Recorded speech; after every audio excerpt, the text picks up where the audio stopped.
Bonjour, shalom, assalamu alaikum. Nous sommes le jeudi 18 juin 2020. Il sonne 11h et c'est l'heure du Club de la Presse.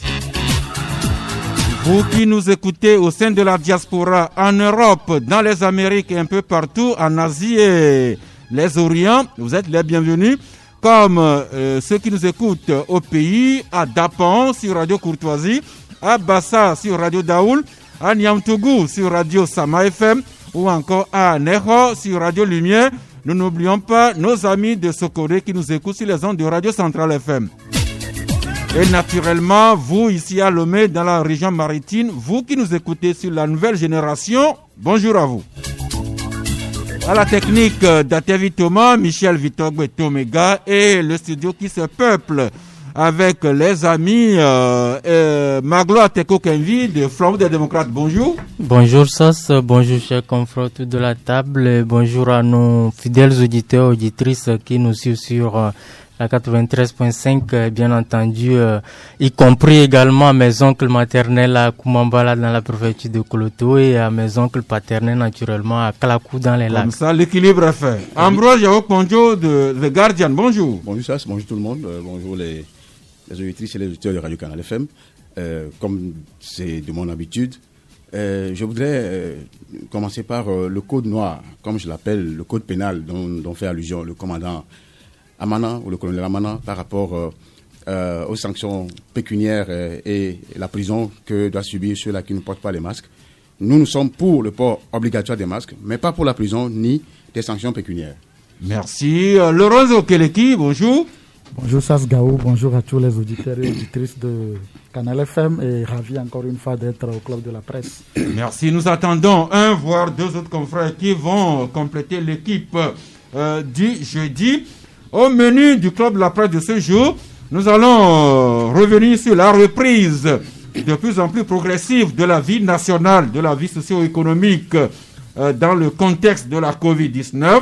Nous allons aborder également un peu les BTP, les bâtiments travaux publics à la lumière du lancement hier des travaux de réhabilitation de la route Lomé-Palimé. Et nous allons également évoquer des odeurs ou des allégations d'actes illicites, pour ne pas dire de détournement de fonds ou de corruption, tel que les journaux en parlent ces derniers temps. Voilà le menu du Club de la Presse de ce jour que nous abordons avec la pensée du jour. C'est Jules Verne qui a écrit « On peut braver les lois humaines, mais non résister aux lois naturelles. » On peut braver les lois humaines, mais non résister aux lois naturelles. La Covid-19 qui nous impose que la nature a ses lois. On a beau vouloir aller conquérir la Lune ou Mars, mais la nature nous rappelle à l'ordre tel que nous le vivons dans le monde entier depuis plus de 6 mois. Aucun pays n'est à l'abri. Allez demander aux Chinois qui veulent conquérir le monde entier. Allez demander à Donald Trump, ils en savent quelque chose. Nous accueillons un ami qui est venu nous rendre une visite de courtoisie ce matin. Il s'appelle Omao Kofi Anani Benedictus Jules César, mais nous le connaissons beaucoup plus sous le pseudonyme de De Castille. Bonjour. Bonjour Sas. Le micro. Bonjour Sas, mon cher auditeur. Eh bien, vous êtes vous-même vous présentez. Je me nomme à l'état civil Omao Kofi Anani Dakato Benedictus Jules César, alias De Castille. Alors, c'est le De Castille qui nous intéresse.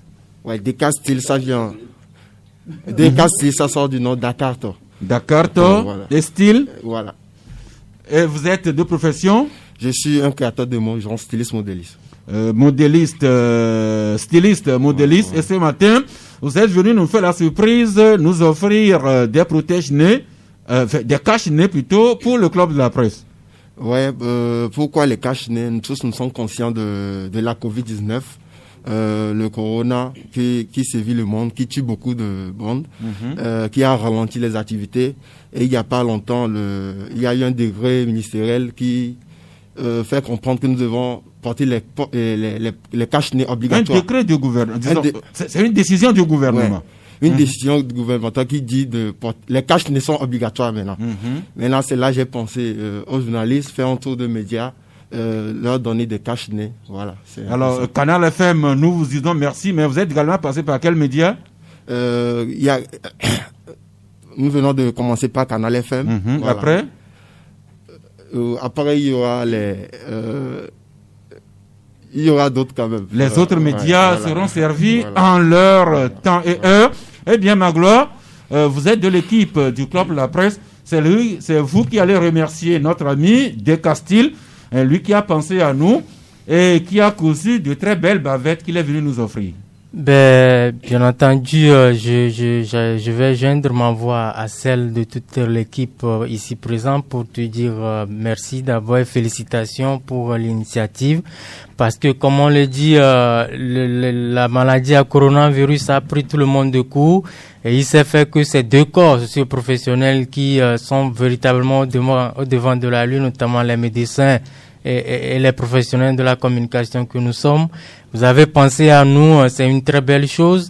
Et au-delà de cette amitié dont vous nous faites preuve, je crois également que vous faites également preuve d'ingéniosité dans la mesure où vous êtes créateur de mode. Le gouvernement a également entrepris une politique de consommation locale, et quand je vois un peu les bavettes que vous nous avez amenées aujourd'hui, c'est cousu à base de nos pagnes. Et donc c'est une très bonne chose, c'est des initiatives à encourager, et je crois quand même que vous avez choisi le bon canal peut-être pour vous faire écouter par l'autorité, et je crois que c'est une très belle démarche. Félicitations et bonne continuation. Merci donc à cet ami modéliste et styliste qui a cousu des bavettes qu'il est venu nous offrir à l'équipe du Club La Presse, les techniciens compris, mais toute la rédaction du Canal FM.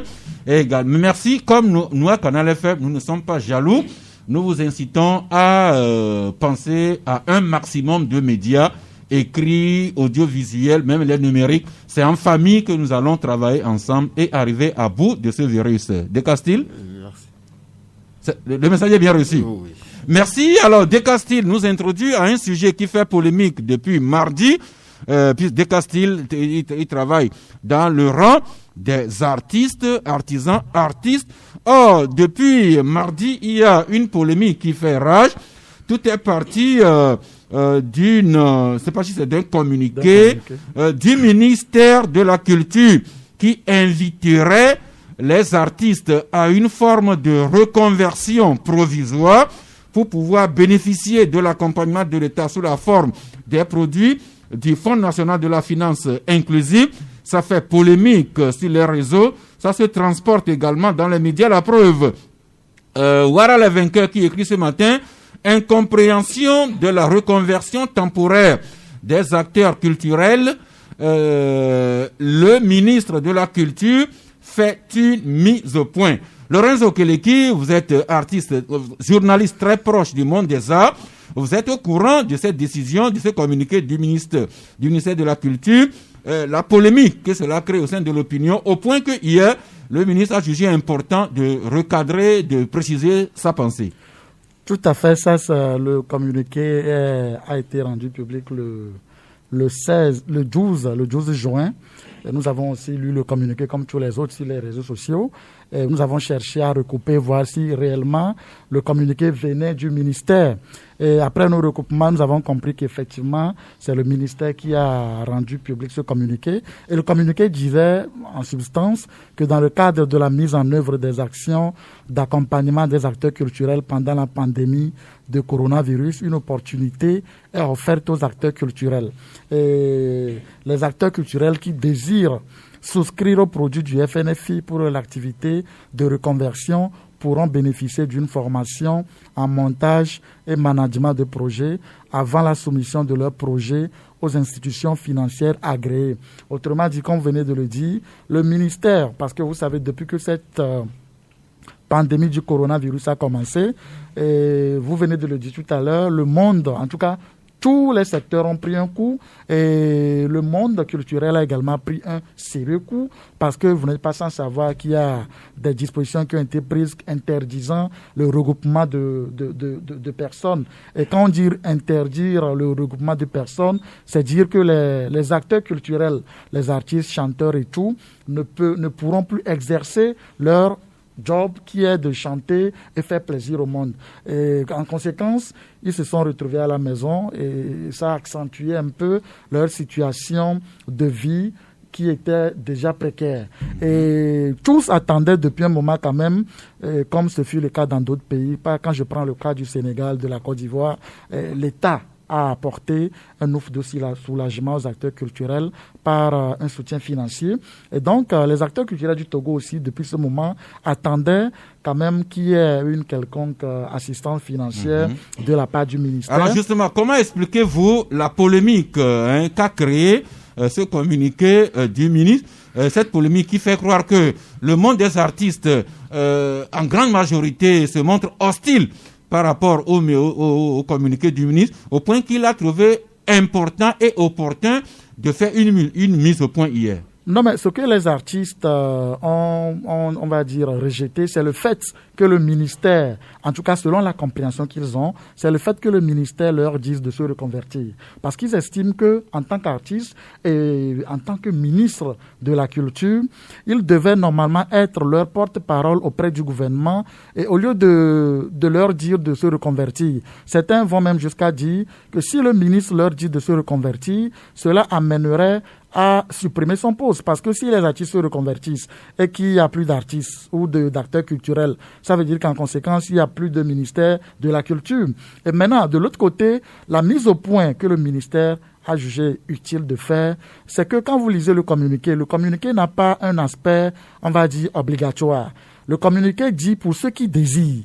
Parce que effectivement, en ces moments de pandémie, il y a une situation délétère qui prévaut au sein des acteurs culturels. Et le ministère dit, au lieu de vous proposer ce que nous n'avons pas, en attendant parmi vous, il y a quand même certaines personnes qui peut-être aimeraient se reconvertir pour d'autres, on va dire, d'autres métiers. Donc, ces personnes sont les bienvenues. Il y a une procédure qui est mise en place par le ministère justement avec la collaboration des directeurs régionaux pour recenser ces artistes qui voudraient bien se reconvertir, les former en montage de projets, en management et derrière maintenant, ils pourront soumettre leurs projets aux institutions financières agréées qui pourraient les accompagner afin qu'ils puissent mieux vivre durant cette période pandémique. Et donc, c'est là où il y a eu cette incompréhension. Parce que le ministre, en fait, le communiqué n'avait pas un caractère, on va dire, impératif. C'est ce qu'ils voudraient bien. Mais pour le monde, pour les acteurs culturels, pour eux, c'est comme si le ministère les amenait obligatoirement à se reconvertir alors qu'ils sont artistes avant de pouvoir bénéficier. Merci. La polémique continue à faire rage, mais Magloire et Ambrose, cette polémique nous fait voir deux leçons. Un, est-ce que le ministre a associé les acteurs du monde culturel avant de prendre son initiative? Ça, c'est d'un. Et de deux, quel est le format par lequel le ministre a fait sa communication et qui lui vaut le volet de bois vert. Écoutez, moi je crois quand même qu'aujourd'hui, si le ministre est obligé de revenir sur son communiqué pour réexpliquer ses intentions, je me dis qu'il a compris en réalité qu'il s'y est mal pris. Parce que on ne peut pas être ministre de la Culture et décider d'une action, d'une démarche en faveur des acteurs sans impliquer, du moins sans associer en amont les acteurs. Voyez-vous, et des gens étaient là et du coup, ils découvrent à travers un communiqué qu'il y a une démarche tendant à les amener à une sorte de reconversion. Même si le communiqué n'a pas une allure impérative, je me dis qu'il y a essentiellement deux éléments essentiels qui ont choqué un peu les artistes et je les comprends. D'abord, quand on parle de reconversion, je me dis qu'il y a problème parce qu'on peut apporter un appui aux artistes, aux acteurs culturels sans forcément utiliser le mot reconversion. Reconversion, on sait que pas seulement au Togo mais en Afrique, peu sont les artistes véritablement qui vivent de leurs arts. Et beaucoup de ces artistes-là ont des idées créatives, ils mènent des activités parallèles à ce qu'ils font comme chansons. Et quand on utilise le terme reconversion, ça les choque. C'est comme si on veut les empêcher à faire ce qu'ils savent faire le mieux et à embrasser d'autres choses, ce qui peut les choquer naturellement. Et deuxièmement, c'est que dans le communiqué, on parle également du FNFI. Voyez-vous, pour un artiste qui va pour faire une prestation et revient avec un cachet de 500 000 ou 1 million, ça dépend du partenaire. Et devant cet artiste, vous évoquez le nom FNFI qui, chez nous ici, équivaut à 30 000 francs. Donc c'est normal que cet artiste-là ne cherche pas à mieux comprendre ce que tu voulais dire exactement. Et donc, l'autre paramètre, c'est que tous ces acteurs évoluent en réseau. Et avant-hier seulement, la Côte d'Ivoire a débloqué une enveloppe de 300 000 francs pour chaque artiste. Par tête. Chaque acteur culturel. Et quand, parallèlement à ça, à côté, on parle de... Mais la Côte d'Ivoire n'a pas demandé aux artistes ivoiriens de se reconvertir. Même pas. C'est pour cela que je dis la démarche a été faussée. Et aujourd'hui, le ministre, je crois quand même qu'il doit faire profil bas pour savoir que il a vraiment il y était allé sans forcément respecter les normes. Sylvie Gbetonyo fait plutôt de la pédagogie pour mieux préciser son idée. Alors Ambroise, vous avez écouté le communiqué initial du ministre, vous suivez la polémique, vous avez également suivi la mise au point du ministre. Est-ce que vous estimez que maintenant le ministre Gbetonyo et ses amis artistes se comprendront mieux? Oui, je comprends toute la polémique qu'il y a autour de l'information donnée par le ministre sans être participative, d'autant plus qu'il n'a pas consulté les autres artistes. Est-ce que je peux aller et donc, moi je prends la chose en deux temps. Le premier temps, c'est qu'il a fait une erreur de ne pas associer les autres avant de prendre sa décision, ce qui naturellement a frustré les artistes, parce que je vais être assis, je l'ai choisi de moi-même, soit par passion, soit par vocation, ou soit c'est inné en moi, je suis né artiste. Ça, on ne peut pas me le prendre.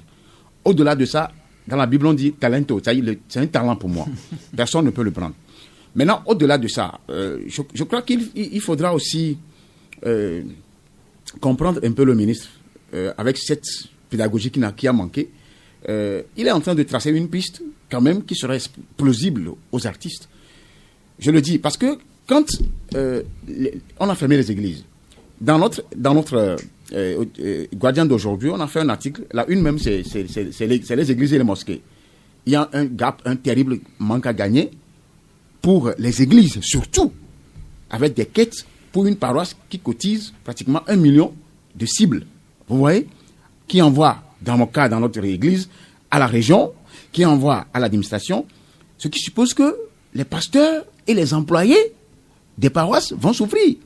Donc, est-ce que, je me suis dit, est-ce que les pasteurs ne peuvent pas aussi innover maintenant en créant, c'est-à-dire qu'un pasteur peut être électricien, par exemple, un pasteur peut être enseignant, comme aux États-Unis.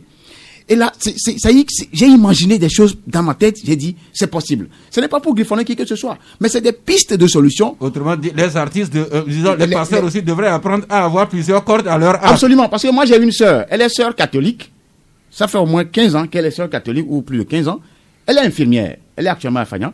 C'est dire qu'au-delà d'être sœur, elle est infirmière. Mm-hmm. Donc, je pense que, et les fadas, et c'est-à-dire les curés et autres, et les pasteurs doivent avoir un métier secondaire. Mm-hmm. Comme ça se fait aux États-Unis, dans les pays anglo-saxons.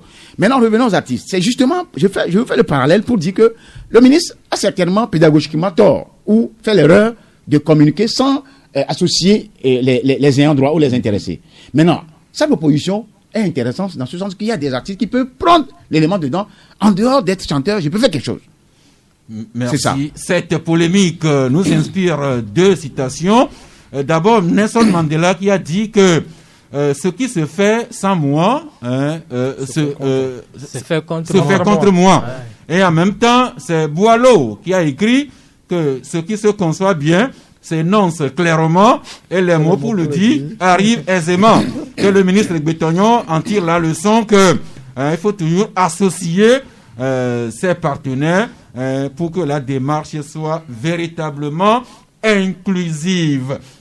Ceci dit, nous passons maintenant à la reprise de la vie qui se fait de plus en plus normalement. Nous allons venir à l'école, mais un petit détour chez nos enfants et vous, vos petits frères maglois, puisque vous n'avez pas encore d'enfants qui est l'âge d'aller à l'école, mais l'école qui a repris et vous exhortez les élèves au travail et sans paresse. Oui, au travail, ça paresse essentiellement à l'endroit de nos frères élèves, dans la mesure où quand vous voyez un peu le cours de l'année scolaire 2019-2020, on a déjà eu un invité surprise qui est le coronavirus, et ce qui a imposé une pause, en tout cas, de près de 2-3 mois à tous ces acteurs-là. Et à la reprise, l'État togolais, dans sa dynamique de pouvoir achever coûte que coûte l'année scolaire, a décidé que ça soit seulement les élèves en classe d'examen qui puissent reprendre. Bien évidemment, pouvoir achever l'année en toute beauté. Et là, la première analyse qu'on fait, c'est que, voyez-vous, jusque-là, tout semble dire que les élèves en classe de passage qui peut-être dormaient sur leur laurier en se disant que jusqu'à la fin de l'année, je vais peut-être me rattraper par rapport à mon retard accusé au premier trimestre ou au deuxième trimestre. Aujourd'hui, c'est fort clos. C'est-à-dire qu'aujourd'hui, tout semble dire qu'on va capitaliser les acquis sur le premier trimestre et le deuxième trimestre pour faire leur évaluation.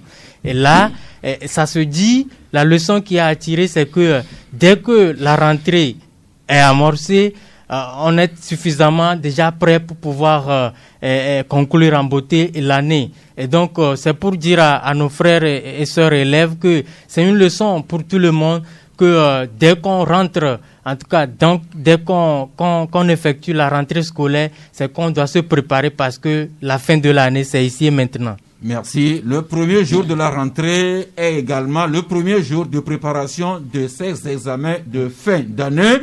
Le flambeau qui exhorte les élèves au travail et sans paresse. Les écoles ont réouvert leurs portes depuis lundi. Quid des lieux de culte? Les temples, les couvents, les mosquées, les églises.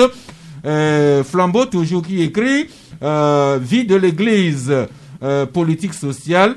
Le rapport attendu demain, il s'agit c'est un article qui porte sur la conférence des églises du Togo, Magloire. Bien évidemment, dans sa tradition, la conférence des évêques du Togo se réunit en session ordinaire 3 fois l'an, notamment la session de janvier, de juin et d'octobre. Et ce mois de juin, si la conférence des évêques tient sa 3e session ordinaire et la situation, en tout cas le contexte actuel l'oblige, cette session a une particularité d'être une session sans audience, ce qui fait que c'est beaucoup plus réduit entre les évêques. Et aujourd'hui, les activités au menu, c'est que les évêques du Togo étudient les rapports produits par les directeurs des grands séminaires du Togo, et ces rapports portent essentiellement sur la vie de l'Église, notamment la vie des séminaristes et tout ce qui va avec les réalités pastorales de l'Église. Et après ça, les évêques du Togo également vont plancher sur la fermeture des lieux de culte, la prise en charge des évêques, et en tout cas les prêtres, et naturellement les dispositions à prendre pour la réouverture, n'est-ce pas, des lieux de culte.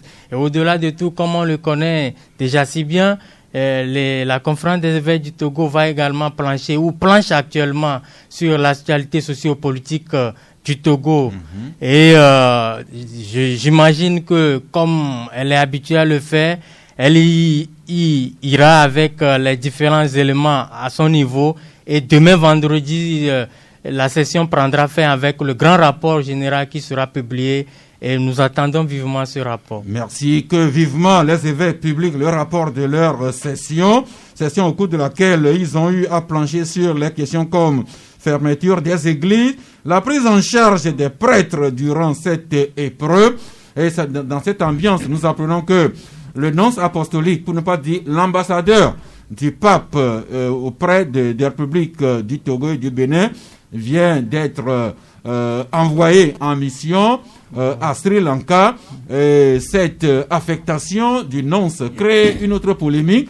Pour les uns, c'est une démarche normale que le pape mette fin aux fonctions de son nonce ici, qui a fait déjà 7 ans, et l'envoie dans un autre pays, le Sri Lanka à l'occurrence. Mais pour d'autres, Monseigneur Idaigwe aurait été limogé pour en rapport avec la situation sociopolitique ici dans notre pays. Mais de l'Église catholique, allons à ce grand sujet de la réouverture imminente ou prochaine des lieux de culte. Ce qui inspire, Ambroise, vous le disiez tantôt, vous écrivez dans votre journal, réouverture imminente des lieux de culte, que de graves répercussions. Oui, que de graves répercussions. J'en ai soulevé tout à l'heure un pan de la chose, un angle. C'est-à-dire que les églises sont fermées, ça fait 3 mois que les fidèles ne sont pas allés au culte, ni à la messe, que les fidèles musulmans ne sont pas allés prier dans les mosquées. Et bientôt, ça va s'ouvrir. Probablement, ça va s'ouvrir. Maintenant, quand ça va s'ouvrir, déjà, moi par exemple, qui suis un presbytérien, protestant, presbytérien, qui fréquente une paroisse tous les dimanches, ça fait 3 mois que je ne suis plus allé, je n'ai plus fait les quêtes, même s'il est demandé de temps en temps de venir faire quelque chose, une fois passant, on l'aurait fait, mais certainement ne l'ont pas fait. Mais ça ne résout pas le problème financier, surtout au niveau du paiement des salaires des pasteurs, de ceux-là qui sont des employés, des travailleurs, du membre du personnel. Ensuite, de l'électricité, de l'eau, tout ce qui est afférent. Maintenant, au-delà des paroisses, absolument. des églises. Et par exemple, nous, il y a un montant qui approche les 1 million qu'on verse chaque fois à la région, en termes de cible, c'est le terme consacré, et qui sert quand même à payer les pasteurs, les catéchistes, et l'administration centrale et la région, ceux qui sont de la région maritime globale. Donc, ce qu'il y a aujourd'hui, c'est qu'il y a un gap. Il y a 100 millions de francs CFA pour ne serait-ce que... il y aura un manque à gagner pour les paroisses. C'est en cela que j'avais dit ici que l'État, en apportant son appui à certaines couches de la société, devait en principe aussi aider les églises financièrement. Ça, c'est un de deux. L'autre volet, qui est un volet spirituel que l'on ne voit pas venir, c'est la dispersion des âmes. Il y en a qui, par hésitation, venaient au culte et aux messes. Maintenant que la chose s'est faite, qu'ils sont restés à la maison, chez nous on dit, au d'abord demain, c'est-à-dire qu'ils vont rester là, comme ça. Et quand on parle de spiritualité, je crois que pour ceux qui en savent quelque chose, ce n'est pas du chocolat. Quand vous êtes connecté à votre Dieu, vous êtes permanemment présent devant Dieu. Mais si vous êtes vacillant, vous êtes là, sans une connexion, ça y sent, même je parle jusqu'aux fidèles musulmans, ceux-là qui ont l'habitude d'aller prier. Quand vous ne venez plus, il y aura une hésitation pour cela, quand ça va reprendre, de reprendre. Donc il y a un risque de refroidissement de la foi. Refroidissement, et il y aura une perdition de certaines âmes, il y aura une réduction des effectifs. C'est ce que j'ai voulu. Merci. Donc la vie qui reprend, les écoles qui ont repris incessamment, les églises, et temples et mosquées, pourquoi pas. Mais la vie économique qui reprend lui aussi avec de plus en plus d'élan. La preuve, le confrère La Nouvelle Tribune qui s'intéresse au sujet aujourd'hui, le journal de notre ami Elom Atichogbe qui titre, le temps que je retrouve, voilà, les impacts de la Covid-19 sur les banques ici au Togo. Malheureusement, lui-même n'est pas avec nous. On n'a pas fini d'évaluer les impacts de la Covid sur les banques, qu'on annonce l'arrivée imminente d'une nouvelle banque ici sur la place togolaise. Il semble que c'est une banque du Mali. Magloire, vous êtes au courant de cela? Oui, bien évidemment, il s'agit de la Banque de développement du Mali, qui est une succursale de la banque marocaine BMCE.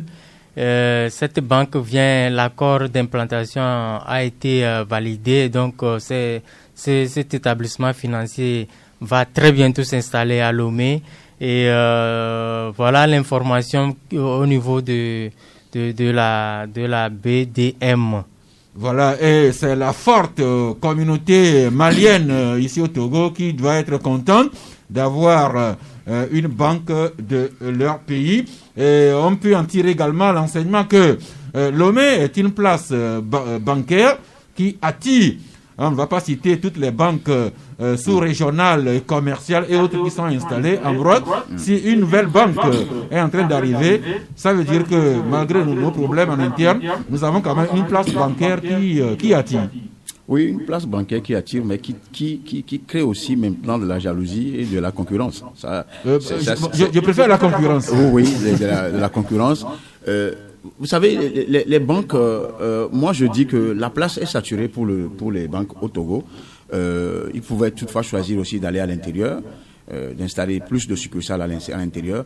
Ce qu'il y a, c'est que jusqu'à ce que, pour certains, ce n'est pas saturé, il faut encore explorer des pistes pour pouvoir gagner ce qu'il y a à gagner.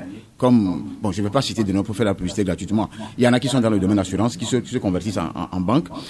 Et ce qu'il y a, c'est que la situation n'est pas rose actuellement pour les banques. Parce que, au vu du comportement de certains gestionnaires de comptes de plusieurs banques, les gens préfèrent aller se réfugier dans les microfinances. C'est ce qui est constaté. Moi, j'ai fait ma petite enquête. J'ai remarqué beaucoup qui ont ouvert leur compte dans certaines banques, dans certaines grandes banques, ont dû se réfugier avec même des sommes colossales, se réfugier dans les microfinances, surtout au niveau de la FISEC et de CECA et autres, et WADES. Donc, aujourd'hui, je crois que la présence de cette banque est une bonne chose. Mais, vous savez qu'il y a des Maliens, des étrangers qui sont là, qui travaillent, qui engagent de l'argent. Mais le mal aussi, c'est qu'eux aussi, ils exportent leurs fonds vers leur pays d'origine, comme certains, comme les Libanais et autres le font aussi. Et ce sera aussi un manque à gagner pour la consommation locale, pour la croissance locale. Parce que quand nos amis maliens vont avoir de l'argent, ils vont le convertir dans leur banque.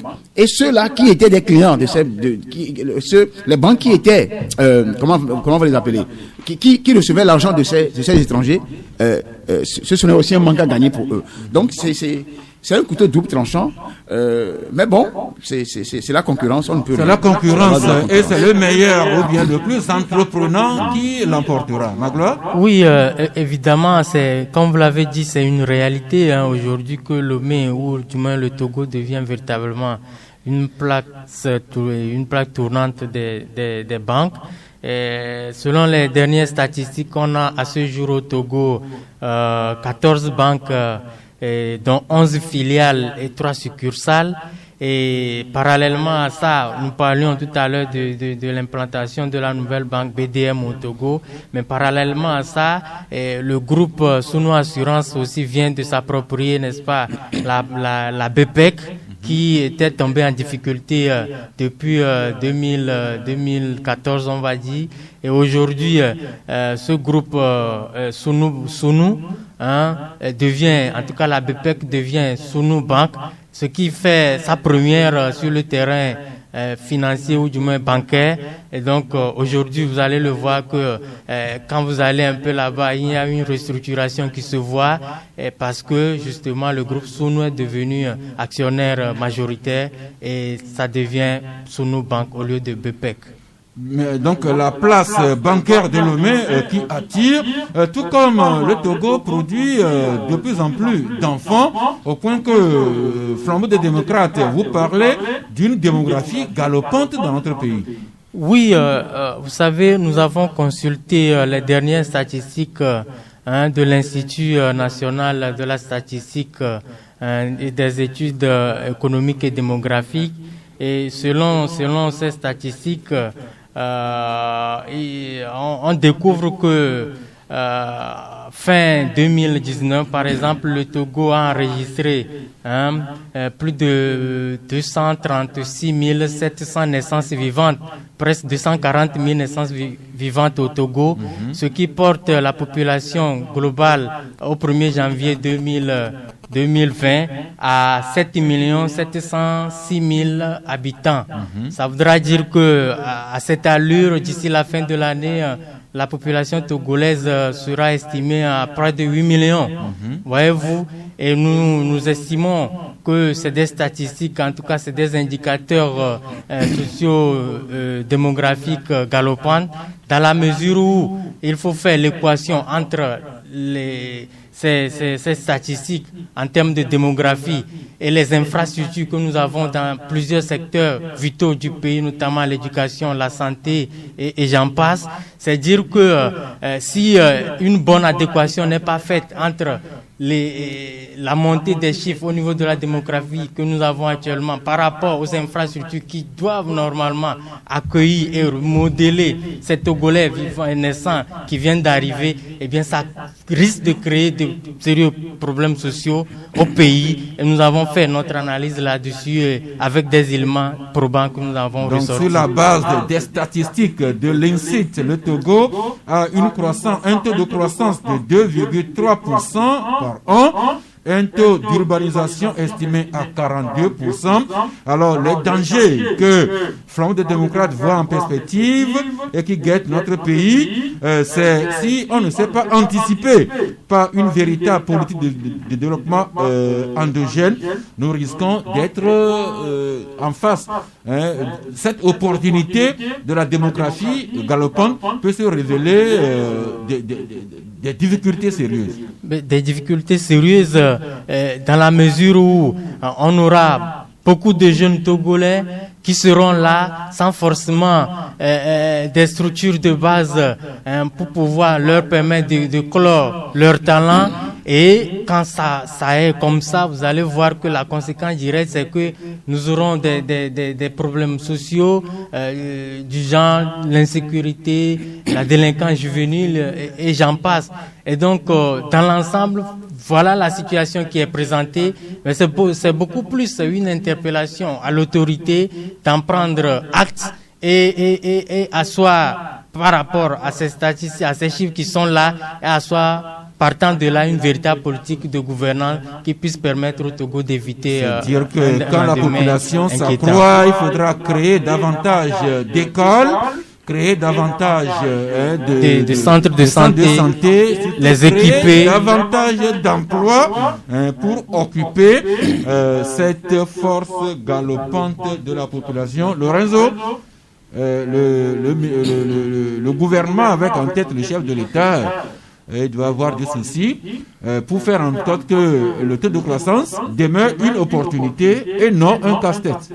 Non, mais c'est clair, quand vous allez dans certains pays, le taux de croissance n'a jamais été une difficulté ou bien un problème pour l'État, parce que quand vous prenez par exemple l'exemple des pays occidentaux, vous savez que ils sont toujours à la quête du sang neuf.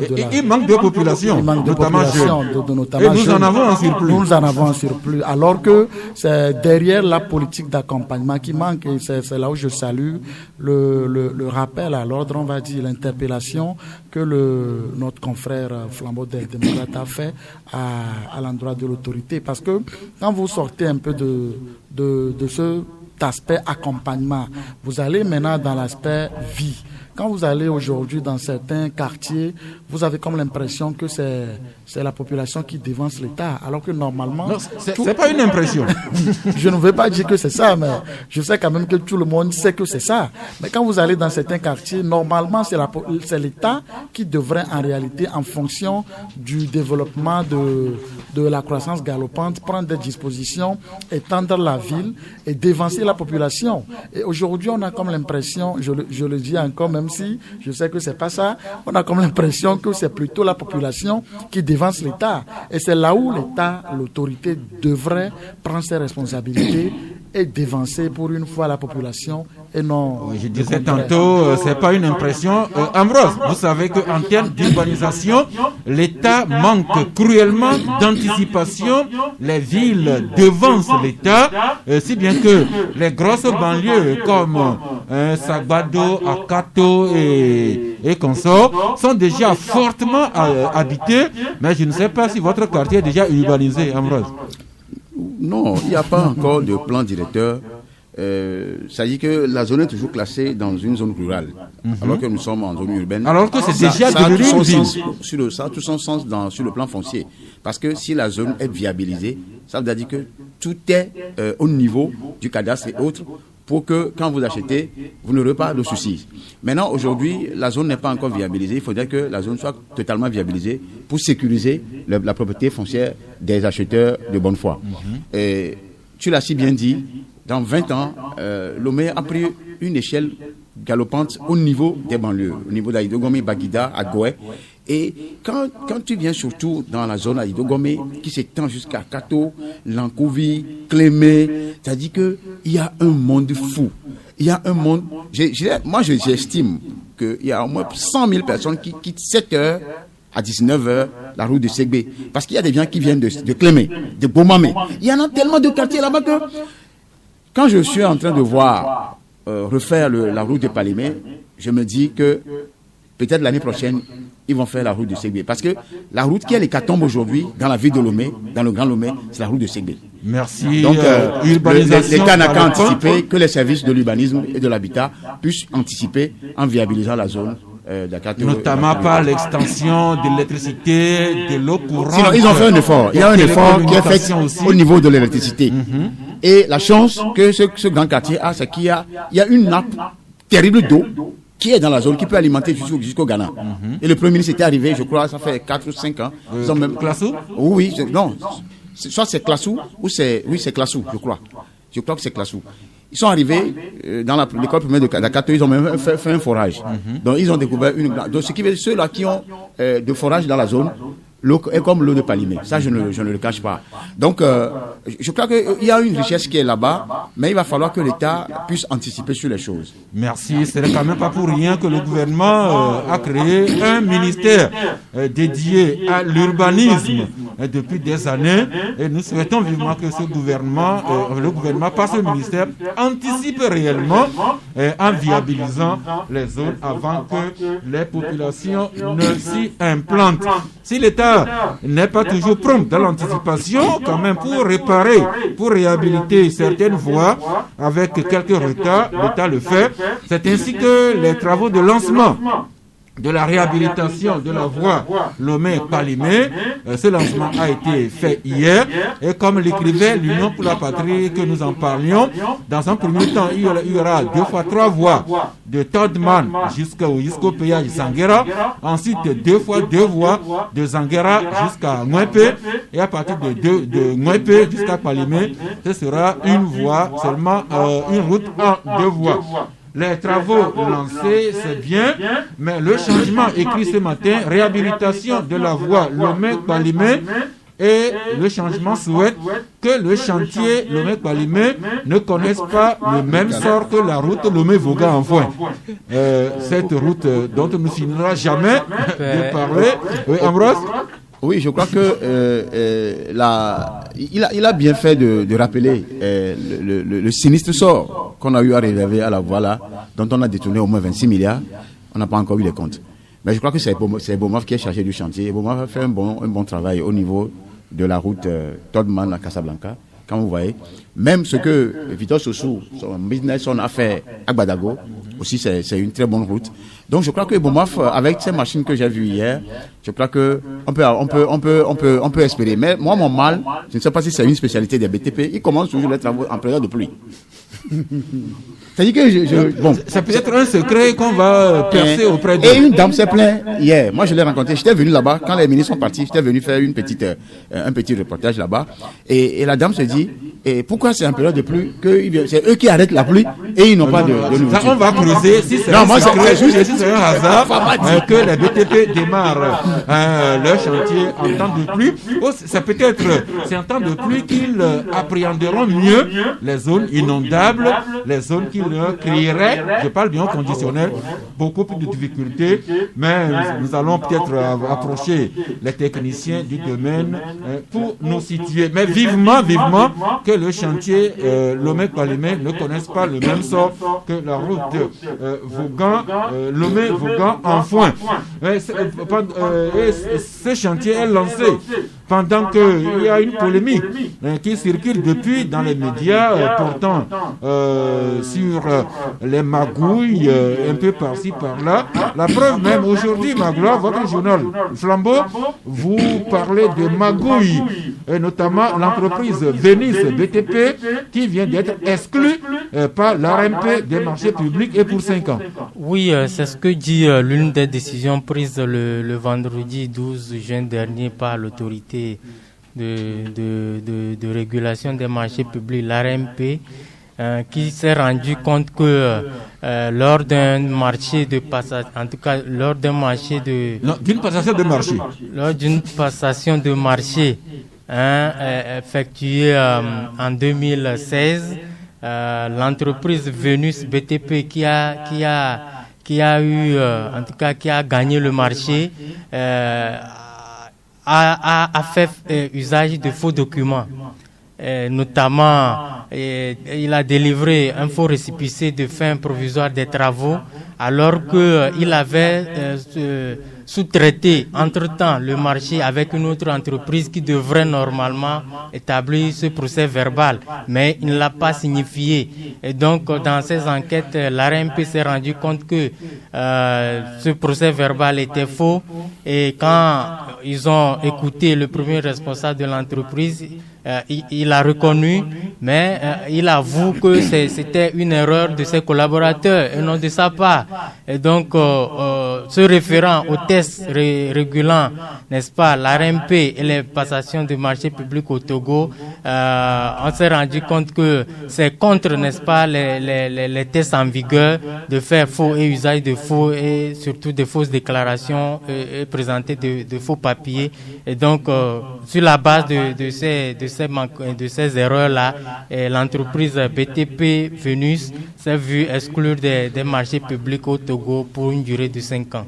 C'est quelque chose de récurrent, hein. Vous savez, les BTP font circuler énormément d'argent. Est-ce que tout se fait selon toutes les règles de l'art? Le doute est permis. Dieu merci, il y a l'ARMP, l'autorité de régulation des marchés publics, et il y a également une instance surtout d'arbitrage qui analyse les dossiers qui a sanctionné les entreprises surprises en flagrant délit de faux et usage de faux. Mais de BTP, allons maintenant à des auteurs, toujours d'actes illicites, pour ne pas dire de détournement de deniers publics. Depuis ces derniers temps, Liberté publie une série d'articles, dans le premier en date, dans Liberté, dans sa parution du 16 juin dernier, Liberté qui écrivait « Blanchiment de capitaux et financement du terrorisme, le cas du Togo ». Et Liberté écrivait donc que le groupe intergouvernemental d'action contre le blanchiment d'argent en Afrique de l'Ouest, le GIABA, indexe le secteur minier, ici où il y aurait beaucoup de trafic, de transfert illicite d'argent. Mais l'autre affaire qui défraie la chronique, c'est de fortes odeurs de pétrole. Commençons par l'alternative qui, dans sa parution du mardi 9 juin dernier, parlait de ce sujet. Et puis, Fraternité, du lendemain 10 juin, est revenu sur ce problème avec ce qui s'apparenterait à des scandales au sein de la filière des pétroles. Focus Info, dans sa parution d'hier jeudi, s'inspirait des articles de l'alternative et de Fraternité et écrivait scandaleux. C'est même l'éditorial de Focus Info qui trouvait ces allégations de vraiment scandaleuses et interpellait le gouvernement à diligenter une enquête au besoin. Et Ambroise, dans votre parution de ce jour, The Guardian, vous écrivez affaire de détournement des milliards dans la gouvernance du pétrole au Togo, l'ATC qui exige une enquête. Oui, l'ATC a sorti un communiqué hier pour exiger une enquête et que le APLUCA se saisit de ce dossier. Pourquoi pas l'inspection d'État ou l'inspection financière qui s'occupe de ces genres d'affaires. Vous savez, d'abord, je salue le travail fait par l'Alternative dans la fouille faite dans le bunker du ministère du Commerce qui a sorti le dossier à Adjacli. Mais il se fait que nous sommes le premier au Guardian à sortir cette affaire d'Adjacli en 2016. Personne n'avait bougé, puisqu'on avait parlé de tout ce dossier-là, les 500 000 que les gens se partageaient depuis 2016. Et que Adjacli, qui travaillait à Shell, avait eu des problèmes, avait été amené ici par l'entremise de l'ancien Premier ministre Feu Demkodjo. Il y a le ministère des Mines, la CET, tous ceux-là qui rentraient dans le conseil d'administration de ce comité de fluctuation des prix.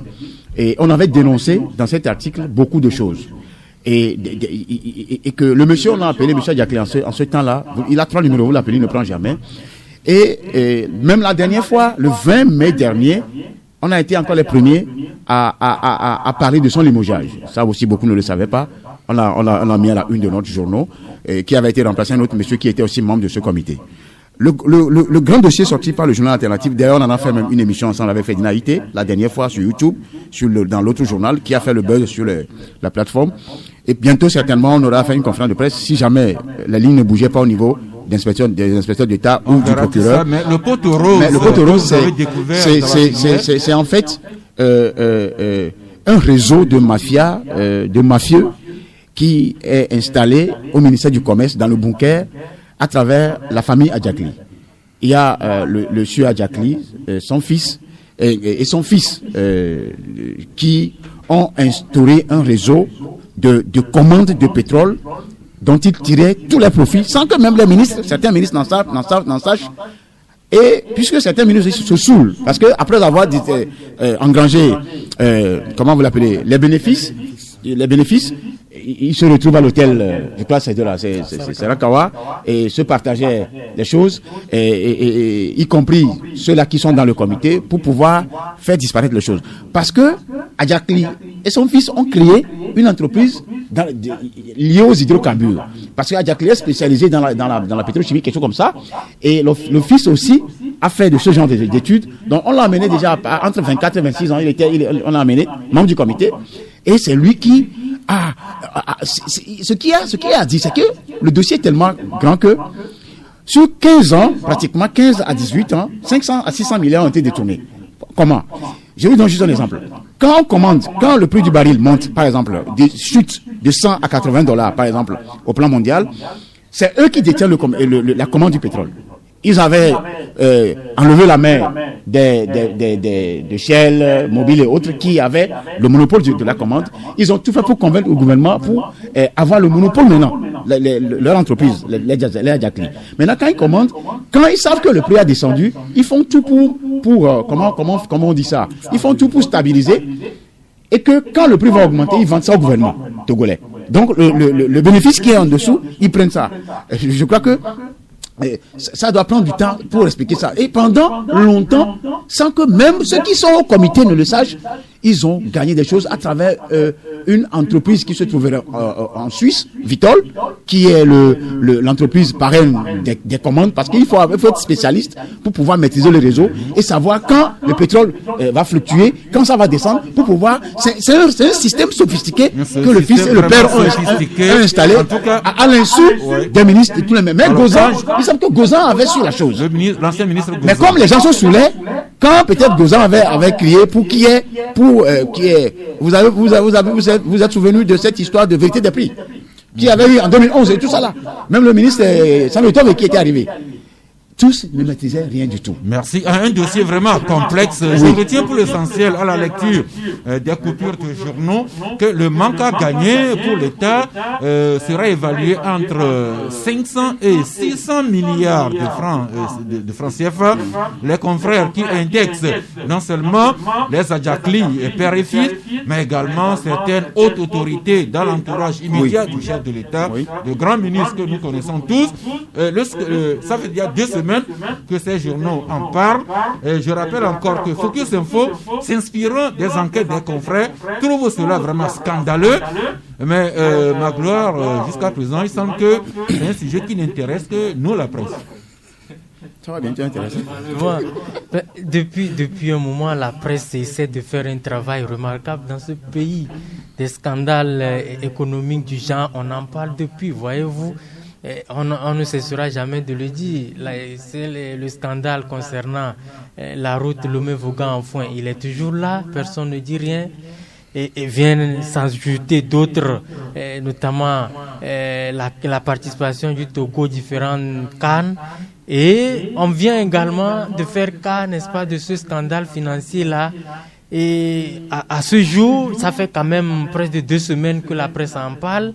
Mais je me rends compte véritablement que ça ne semble inquiéter personne ou émouvoir personne, alors que nous avons des institutions de la République dont la thématique est justement là. Ça dit que c'est leur terrain de prédilection. La APULSIA est là. Je me dis que la APULSIA pouvait quand même s'auto-saisir de ce dossier pour voir ce qui se fait véritablement là-bas. Mais quand on nous dit que on arrive, en tout cas, un monsieur et son enfant arrivent à déposséder le Togo d'une bagatelle de 400 ou 500 à 600 milliards de francs par an, c'est énorme. Et il va falloir quand même que l'État, c'est vraiment énorme et ça doit inquiéter. Et donc, pour moi, c'est véritablement un dossier sur lequel on ne doit pas vraiment badiner. On doit chercher à voir clair dans cette histoire et en tout cas prendre les dispositions qu'il faut. S'il faut punir, il faut punir parce que c'est sur ce genre de dossiers que les Togolais attendent beaucoup plus l'autorité. Et quand l'autorité réagit, ça rassure les populations que voilà, nous avons une autorité qui s'exprime et qui s'impose. Mais quand on en parle tous les jours, mais que rien n'est fait. Mais parallèlement à ça, c'est les petits citoyens togolais qui volent une poule, autant pour moi, ou un poulet, ou je ne sais pas quoi, qui détournent les 5000 de FNFI, de comment vous appelez ça, de non-vici, qu'on vient nous présenter à la télé, à la va-vite. Mais ça inquiète, ça fait une politique de 2 poids 2 mesures. Donc pour moi, il n'est pas encore tard. Le dossier est tellement lourd. Je considère ce petit mutisme-là comme un temps que l'autorité prend pour pouvoir mieux voir clair dans cette histoire et agir au moment opportun. Vous avez évoqué tantôt le programme Novici. Le journal Ouara également qui écrit dans sa parution de ce jour plus de 11 milliards de francs CFA dépensés par le programme Novici. Pour Ouara, un audit s'impose. Ouara demande qu'on audite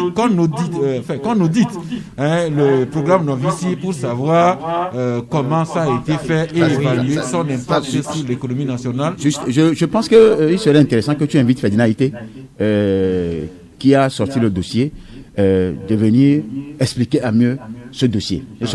Vous savez que les portes du couloir du Club de la Presse sont ouvertes à tout le monde. Et au début du Club de la Presse, Ferdinand a été comme Zeus Asianouvo, comme les dimanches. C'était les pionniers du Club de la Presse. Ambroise, j'ai tenté plusieurs fois de joindre Ferdinand Haïté en vain. Comme vous en avez parlé, eh bien, touchez-le, transmettez-lui mon invitation.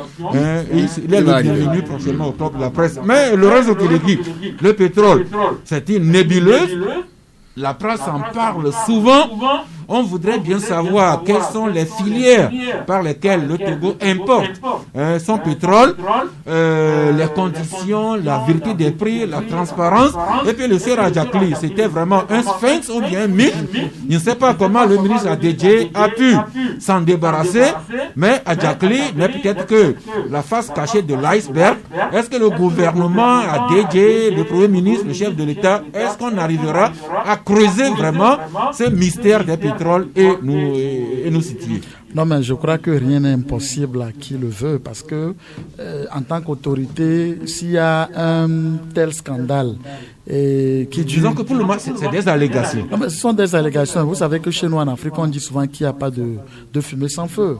La presse ne peut pas en parler tant qu'elle n'a pas découvert, comme venait de le dire, le poteau rose. Et vous n'allez même pas me dire que à l'allure où vont les choses, quand on analyse un peu la manière dont les prix sont fixés au Togo, parce que rappelez-vous, nous sommes dans ce pays, mais à des moments on apprend qu'au Bénin le prix du pétrole, de l'essence a baissé, au Burkina ça a baissé, mais chez nous c'est toujours le statu quo. Donc à ce niveau-là, Lorenzo, c'est chaque État qui a la liberté de fixer son prix du pétrole. Je ne refuse pas, mais ce que je veux dire, le lien que je voudrais faire, c'est que c'est en fonction de la commande, du prix que l'État a dépensé pour acquérir le carburant qu'il va aussi fixer son prix. Et au finish, c'est le citoyen lambda, le citoyen déjà moisi dans sa précarité qui paie le prix. Donc je crois qu'aujourd'hui, ce qui constitue pour moi le véritable problème dans cette affaire, ce n'est pas la découverte, ce n'est pas la famille Adjakli, mais c'est plutôt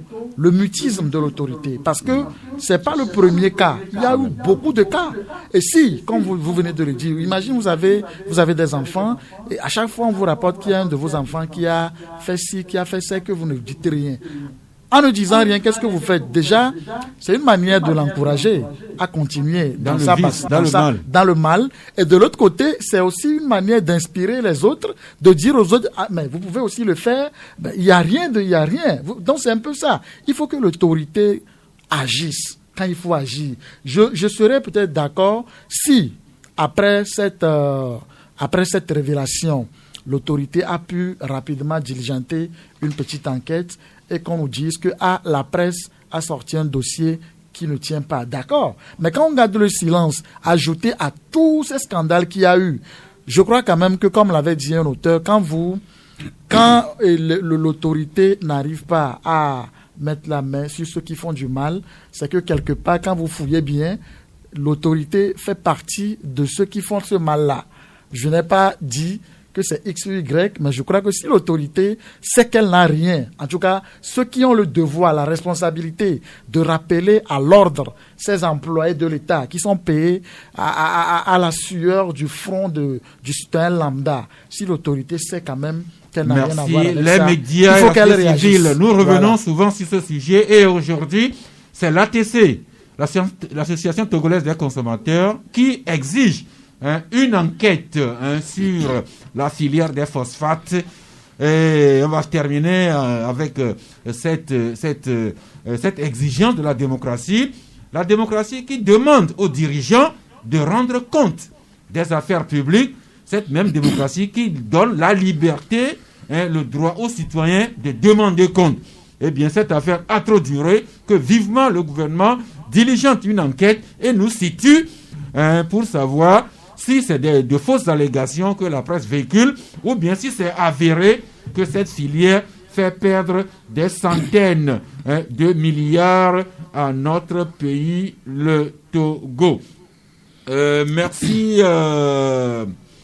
Nous allons devoir suspendre ici. Il est 12h passé de 2 minutes. Nous allons marquer un petit arrêt et nous ouvrir à vous sur les 2 numéros. Le 22 21 33 74 ou bien le 22 20 19 68 pour vous écouter sur l'un ou l'autre sujet débattu aujourd'hui. Nous avons parlé aujourd'hui de la reprise progressive de la vie nationale dans le contexte de la Covid-19. Les BTP à la lumière du lancement des travaux de la route Lomé-Palimé, des odeurs, des allégations de comportements illicites, voire des détournements de fonds. Voilà l'objet du club de la presse sur lequel nous souhaitons vous écouter. Premier auditeur, bonjour. Bonjour, Sas. Oui. Oui, c'est Papa Soadjine depuis Amoutivé. Depuis Amoutivé, nous vous écoutons. Oui. Ce que j'aimerais dire, je voudrais intervenir à propos de l'ouverture des églises. Mm-hmm. Bon, tout à l'heure, vous avez parlé de l'ouverture des églises, mais quand on va ouvrir les églises, les mosquées et autres, on doit aussi penser aux fêtes traditionnelles. Tous les prêtres traditionnels aussi, ils adorent Dieu de leur façon. Donc, pourquoi dire que bon, les fêtes traditionnelles, on va pas les célébrer, mais on va ouvrir les églises qui font les prières tous les dimanches, alors que la tradition, c'est une fois par an. Secondo, je voudrais intervenir à propos de la croissance démocratique positif dont vous avez parlé tout à l'heure. Mais quand on parle de naissance, on doit aussi penser au décès. Donc, merci. Merci. Bonne journée. Alors, pour les lieux de culte, nous avons dit éventuellement que ces lieux seront ouverts, mais les lieux de culte ne sont pas encore ouverts. Mais ce qu'on peut présager, Magloire, quand on aura ouvert les lieux de culte, je pense que le gouvernement exigera la distanciation sociale et les mesures barrières. Et cela n'est pas à confondre avec les fêtes traditionnelles dont nous savons officiellement qu'elles sont suspendues jusqu'à nouvel ordre. Non, c'est clair. C'est-à-dire que la situation, elle est vraiment contraignante, que je vois mal l'autorité décider de rouvrir les lieux de culte et laisser les gens y aller comme si rien n'était. Et donc, on va attendre le moment venu et voir ce qu'il en sera. Mais je doute fort que les églises et les mosquées soient rouvertes et sans mesure de distanciation sociale ou physique, comme on le voit un peu partout, même à l'école. Le gouvernement et les leaders religieux se concertent vivement que la fumée blanche sorte et que nous vous en parlions. L'auditeur en ligne, bonjour. Allô. Oui. Bonjour, Saf. Bonjour. Et je tiens à remercier les journalistes qui ont révélé les détournements sur le pétrole. Parce que c'est très triste. Nous souffrons dans ce pays. Ta mère, au moins, il peut diviser par deux le montant de 400, 500, 600, au moins ne serait-ce que 300 milliards pour construire, ajouter. En ce temps, le gouvernement va prêter l'argent extérieur pour construire la route, une deuxième voie, le 50C. Au moins, ça va aider les Togolais, même y compris les hôpitaux. C'est trop triste. Merci. Mais encore une fois, c'est des dossiers de journalistes et la presse elle-même demande que l'État s'approprie ce dossier-là et mène des enquêtes beaucoup plus avérées pour nous situer. Le troisième auditeur, bonjour. Oui, bonjour. Oui, c'est monsieur? Oui, monsieur Kodjo. Kodjo? Oui. Ok, allez-y. Oui, je voulais parler de la croissance démographique dont un journaliste en a parlé. Oui. Qu'il y a eu 200 quelque chose 1000 naissances. Oui. Je voudrais savoir si c'est l'état civil qui a donné ce statistique ou bien c'est l'INSED. Parce que il y a une enquête, un recensement général de la population en cours qui donnera la précision. Le recensement n'est pas encore réalisé et on ne peut pas estimer les naissances comme ça. Ça, c'est une estimation, une prévision, une projection. Oui. Ce n'est pas une réalité, normalement. Merci. Non, mais écoutez, ça. Envie de la rédaction de Flambeau, bonjour. Bonjour, ça. Non, mais il faut peut-être réexpliquer à notre auditeur que ce n'est pas une estimation comme il le pense, mais les statistiques, c'est l'INSEE qui donne les chiffres officiels. Ce n'est pas un fait nouveau. C'est l'INSEE qui sort les chiffres et les 240 000, près de 240 000 naissants vivants dont nous parlons, c'était le courant de l'année 2019. Nous sommes en plein 2020. Et donc, on ne peut plus parler des projections ou de l'estimation. Donc, vous êtes basé sur les chiffres de l'INSEE. De l'INSEE. Voilà. Et donc, c'est des chiffres officiels. Et ça, c'est un service public étatique dont les chiffres permettent au gouvernement de programmer ou de planifier ses actions de développement. Et donc, peut-être qu'il n'est pas encore informé, je lui apporte l'information. Et l'INSEE va plus loin avec d'autres chiffres. Par exemple, on parle de la croissance démographique qui est à 2,3%. C'est déjà clair. C'est les chiffres existentiels. C'est ce que nous avons à ce jour. Dans les statistiques de l'INSEE. L'auditeur en ligne, bonjour. Allô, bonjour, Saf. Oui. C'est M. Kolani depuis Agoué. Notre vieil ami Kolani. Oui, je salue vos collègues sur le plateau. Merci. Vous voyez ce scandale de pétrole là, les prix, il y a la pompe console, les commandes là. Tout ceci, c'est ce qui nous amène, nous les politiciens, principalement, à en vouloir au chef de l'État. Vous comprenez que en 2007, il a organisé la fête de l'indépendance à Dapon. C'est comme ça les gens ont détourné de l'argent. Moi, je suis entrepreneur. Nous avons dénoncé ceci. Mais qu'est-ce que le chef de l'État en a fait?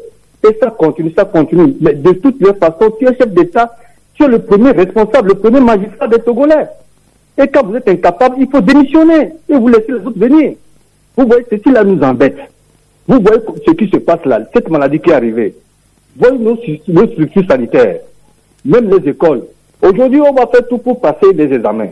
L'année prochaine, c'est peut-être dans 2 ou 3 mois, les élèves seront encore dans les classes 100 à 200, mais il n'y a pas de structure. Mais les gens détournent. Ils font des maisons. Lui-même, le chef de l'État, il construit des maisons partout là. Ça, c'est quoi? C'est ça la démocratie, c'est ça la bonne gestion. Donc, l'ami Kolani, vous interpellez le chef de l'État de faire toute la lumière sur la filière des pétroles. Très important. Merci, c'est bien noté. C'est bien à l'Assemblée. Merci l'ami Kolani. Entre politique, vous saurez vous retrouver pour la suite. L'auditeur suivant, bonjour. Oui, c'est Sylvain qui revient. Oui, Sylvain. Oui, monsieur Stas, bonjour. Bonjour à vous. Oui, pour la démographie, là, c'est un fait réel. Donc, il faut que nos routes soient aussi bonnes. Parce que moi, je parle souvent de la route de Ségbé.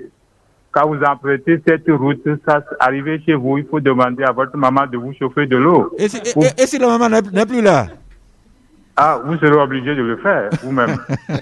Donc, pour la démographie, franchement, c'est un fait réel. Merci. Les journalistes ont raison. Donc, il faut que nos routes aussi soient en bon état pour qu'on puisse aller tranquillement chez nous. Merci. À démographie galopante, réseau routier galopant et de qualité. Le suivant en ligne, bonjour. Bonjour. Oui. C'est Yohannes. Oui, allez-y. J'ai des sujets à aborder. Tout d'abord, le scandale qui vient d'être révélé. Comme l'a suggéré Ambroise, bon, c'est vrai que vous avez invité M. Président à plusieurs reprises, mais je voudrais bien que vous ressentiez le coup et qu'Ambroise aussi fasse le coup pour que nous puissions avoir plus d'éclaircissements sur cette affaire.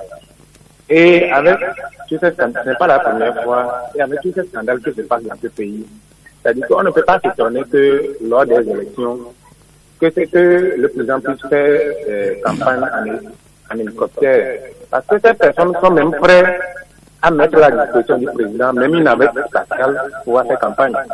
Parce qu'ils protègent leurs biens. Donc ne nous étonnons pas. Il faut que ces personnes que le président même a dénoncées dans son discours, mais c'est ces mêmes personnes sur lesquelles il s'appuie lors des élections. Deuxième sujet. Concernant je crains d'avoir un peu oublié mon sujet. Bon, eh bien, là, vous allez chercher votre sujet et nous allons recevoir plutôt celui qui attend en ligne. Bonjour. Allô? Allô, bonjour l'ami en ligne. Ah, Chad. Nous avons encore 6 minutes avec vous en ligne. Bonjour. Allô? Oui. Bonjour l'ami. Allô? Oui, bonjour.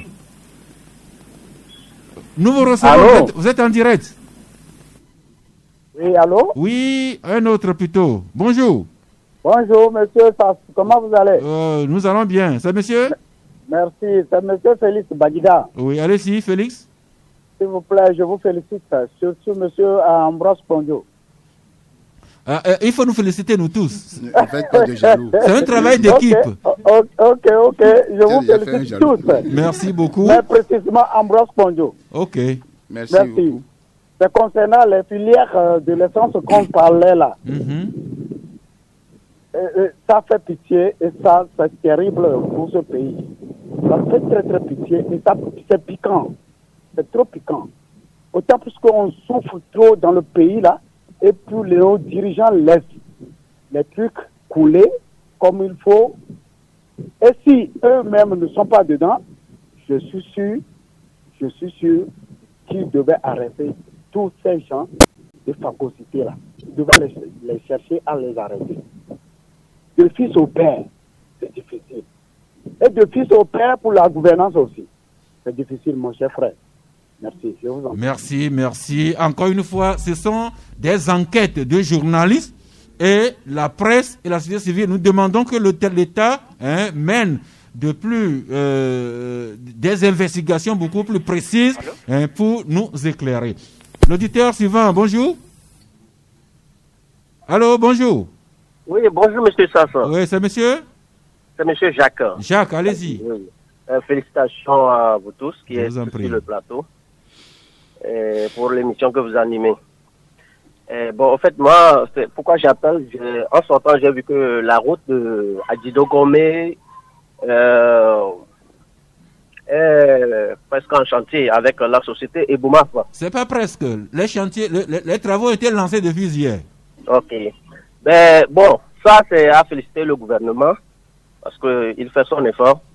Mais la même société a pris un chantier il y a de cela plus de 12 ans d'Apan. La voie Cantet d'Apan. Jusqu'à aujourd'hui, la voie est délaissée comme ça. Quelle confiance l'État a encore eu en cette société pour lui donner encore un marché chuté comme ça?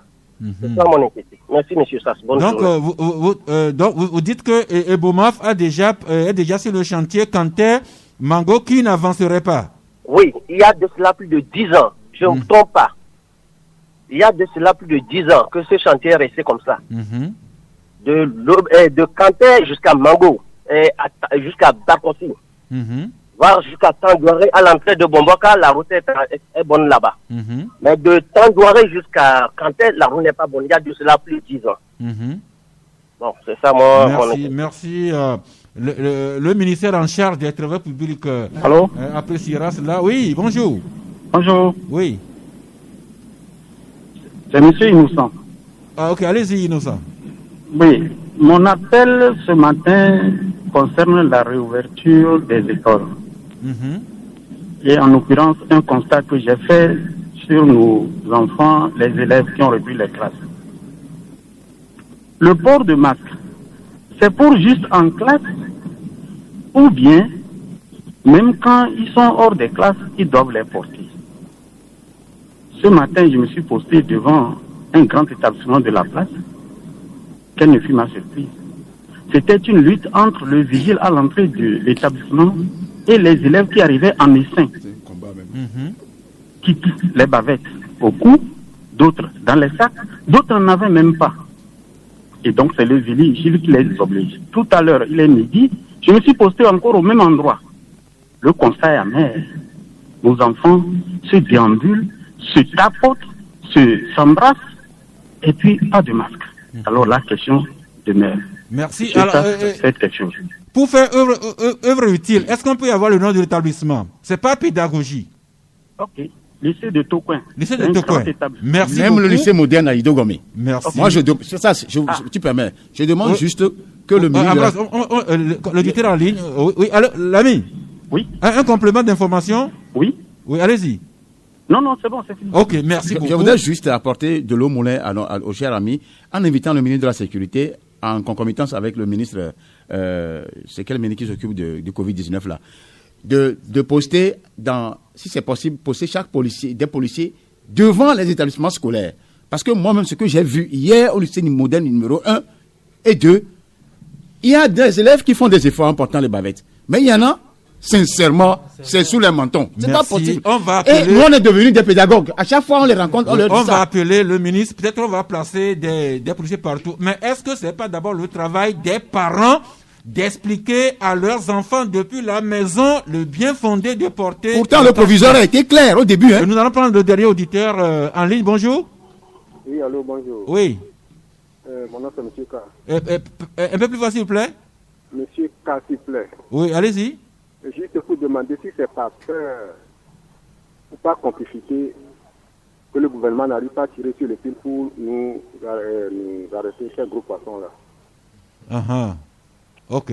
Le gouvernement même dira si c'est par peur ou bien par comment, et les dossiers ne sont pas éclairés. Alors, Lorenzo, le constat fait par l'auditeur, étayé par Ambroise, c'est vrai, on va appeler les chefs d'établissement, les vigiles, disons les gardiens d'école. On peut peut-être appeler le gouvernement à poser des policiers. Mais est-ce que vous ne trouvez pas que le travail revient d'abord aux parents qui doivent expliquer à leurs enfants depuis la maison pourquoi ils doivent sortir en portant les cache-nez? Oui, effectivement, je crois que ce n'est pas seulement un travail de l'autorité, du ministre ou encore moins du comité en charge de la réglementation de la pandémie. Non, parce que c'est une affaire de nous tous. C'est pas seulement l'autorité. Quand vous allez, par exemple, dans certains établissements, moi, en tout cas, comme l'auditeur venait de le dire, moi aussi, j'ai fait un tour dans certains établissements. Ce que j'ai pu constater, c'est que les chefs d'établissement, en tout cas, tout le personnel, y compris même ceux qui vendent à manger, ceux qui vendent du repas pour les élèves, chacun fait quand même de son mieux pour rappeler aux élèves, aux enfants, qu'il faut porter le masque, que le port du masque est obligatoire. Maintenant, il faut que le travail se fasse en amont et en aval. En amont, ça veut dire déjà à la maison. Parce que déjà, si l'enfant sait que le papa lui a expliqué correctement pourquoi il doit porter le masque, et il sait qu'en ne portant pas le masque, il expose son papa, sa maman, ses frères et sœurs. Je crois que il ne va pas quand même se permettre de réduire le cache-nez pour le plaisir de quelqu'un, voilà. C'est pour soi-même. Et ce que le gouvernement dit, c'est que le cache-nez est obligatoire dès qu'on sort de la maison. Dès qu'on sort de la maison jusqu'au retour. Mais Magloire, vous avez écouté les auditeurs, peut-être que vous voulez revenir en une minute sur ce que quelqu'un a partagé avec nous? Non, mais je vais peut-être aussi abonder dans le même sens que l'auditeur qui a dit qu'il s'est pointé devant le lycée de Toucan aujourd'hui et son constat était amer. Je vous assure que nous également en ville, on ne s'est pas pointé devant un établissement scolaire précisément, mais on fait le constat que les élèves, sur leur chemin de retour, on les voit presque comme ça, sans porter les bavettes. Et nous, on se demande parce que jusqu'à preuve du contraire, quand vous les voyez, vous saurez que c'est des grands élèves, c'est des lycéens, c'est des collégiens. Et là, est-ce que honnêtement, on va encore à l'étape actuelle de la situation sanitaire dans le monde entier, plus précisément au Togo, est-ce qu'on dira encore à un lycéen qui plus est en première ou en terminale, ou à un collégien qui est en troisième, est-ce qu'il faille encore lui répéter que mon ami, mon frère, met ta bavette? Oui, c'est inconcevable. Oui, Magloire, il faudra toujours répéter. Non, je ne le refuse pas. Il faut le répéter, mais c'est en cela que certains observateurs qui émettent des doutes un peu, pas des doutes, mais qui craignaient un peu ce retour en classe, c'est en cela que je leur donne raison, parce que voyez-vous, pour une catégorie d'élèves, c'est comme si je vais me conformer en classe et dès que je sors, je suis libre de mes mouvements, alors que pendant ce temps que tu chemines avec ton camarade, tu ne sais pas sa situation clinique et tu peux rentrer à la maison en contaminant ta famille, ton parent et tes amis. C'est pour cela, je suis d'accord avec vous. Merci. La pédagogie, la sensibilisation doit s'intensifier. C'est vrai que la jeunesse est toujours rebelle. Nous-mêmes, on est passé par là, d'accord, mais nous rappelons à nos enfants, nous rappelons à nos jeunes frères et sœurs que c'est une question de santé, une question de santé publique et de vie. Portons les bavettes. Quand on aura vaincu le coronavirus, on reviendra à la vie normale. Ambrose, beaucoup d'auditeurs sont revenus sur les allégations de corruption, de détournement, notamment la filière du pétrole. Oui, je le disais, effectivement, le dossier est tellement complexe que nous allons bien rentrer dans le bunker et revenir à nos auditeurs pour mieux les expliquer le mécanisme même de ce détournement, de comment une famille est arrivée à créer une entreprise et qui s'est installée au sein d'un ministère comme dans un bunker, c'est dans un comment on appelle ça, dans un sous-sol. Vous en parlez comme si vous y avez été. C'est-à-dire que ce que nous disons, c'est qu'il y a des gens même qui sont là-bas qui ne sont pas contents qu'une structure comme ça soit là-bas, qui soit pratiquement indépendante du ministère du Commerce. Et c'est au sein du ministère du ministère du Commerce. C'est vrai qu'il faut saluer le ministre ADG, parce que c'est en son temps, je ne sais pas comment le mécanisme est fait pour que lui soit arrivé, qu'on en soit arrivé à évincer. Nous, on a fait un lien quand on publiait le 20 mai dernier sur son limogeage, que si les gens peuvent le permettre, c'est un homme de main de M. Kodjo, le feu Kodjo. Peut-être Kodjo est parti il y a 2 mois. Peut-être c'est l'une des conséquences. On a fait le lien, une des conséquences directes. Parce que quand on est à ce niveau de Kodjo, conseiller du président de la République, au rang de ministre, à la présidence, à tout moment, il y a des choses qu'on ne touche pas. Et Kodjo, on le connaît très bien. Donc Kodjo est parti, malheureusement, et Adjakli, aujourd'hui, est parti, le lien vite fait. Mais il faut qu'on creuse. Parce que le fils Adjakli se trouverait actuellement en Afrique du Sud, dans un grand ranch, Hein? Et c'est-à-dire que il dort dans les milliards. Le travail d'investigation continue. Ambroise, vous avez le micro, vous voulez garder pour votre carton de fête d'émission? Oh, ce n'est pas un carton, mais j'ai voulu interpeller le ministre de la décentralisation, le ministre de... Comment on l'appelle? Le ministre... Le premier... Bon. Le ministre de l'Intérieur, ou bien c'est ça, bon. Et sur l'interdiction faite aux manifestations traditionnelles. Moi, je suis contre ça. Il faut que je sois clair. Parce que si le ministre va, pourquoi s'il va au marché d'Aguanivé, il comprendra que l'on peut fêter la fête à Bobozan, à Isa et autres. Il n'a qu'à aller au marché d'Aguanivé ou à Jidogome, il verra. Si les gens portent les cache-nez, pourquoi il ne peut pas respecter les distances physiques? Il peut fêter. Mais il prend une décision politique, je ne sais pas où il tombe sur la tête et il prend une décision qui je ne sais pas. Relevez-vous de votre tête et voyez-vous si on peut fêter toujours les fêtes traditionnelles en étant plus discipliné. Magloire, votre carton de fin d'émission? Mon carton, c'est un carton jaune au ministre de l'administration territoriale, M. Payadoa Boupessi, au regard de sa dernière lettre envoyée au maire, leur intimant pratiquement l'ordre de rendre les comptes illico presto. Je me dis la démarche n'est pas mal, mais en tout cas l'idée n'est pas mal, mais c'est la démarche qui pose problème. Il a quand même en face des élus locaux, contrairement à lui qui a été nommé par décret, et donc il doit en réalité cet égard-là envers ses maires. Et donc prochainement, qu'il n'oublie pas qu'il a affaire à des élus et non à des nommés. Merci. Lorenzo Keleki? Oui, j'ai un carton rouge à ces voleurs de la République. Je ne vais pas nommer qui que ce soit, mais ils se reconnaissent. Et je vais aussi profiter du micro pour faire un coucou à mon coiffeur. Il s'appelle Kassim, il nous suit actuellement depuis Agua. Du courage à celui qui coiffe votre vilaine tête là. Carton vert à cette personnalité qui nous suit et qui confirme que les travaux sont effectivement arrêtés entre Kanté et Tandjouaré et que Ebomaf a plié ses bagages. Là, c'est une personnalité qui confirme que les travaux sont effectivement arrêtés entre Kanté et Tandjouaré et que Ebomaf a plié ses bagages. Eh bien, notre ami De Castil, vous n'avez pas de carton à décerner, mais un petit mot pour clore cette émission. Ouais, je fais un coup spécial à tous mes clients, tous ceux qui aiment ce que je fais, et dire à tout un chacun de nous que la maladie existe, la Covid-19, de laver les mains, de porter les cache-nez. Eh bien, c'est pas un secret de dire que je suis l'un des clients de De Castil. C'est lui qui m'habille et que autour de moi, on me dit que je suis de plus en plus beau. Je ne sais pas si c'est vrai ou c'est faux, mais Deka. Merci, donc rendez-vous demain vendredi à 11h, si Dieu le veut et Dieu le voudra bien.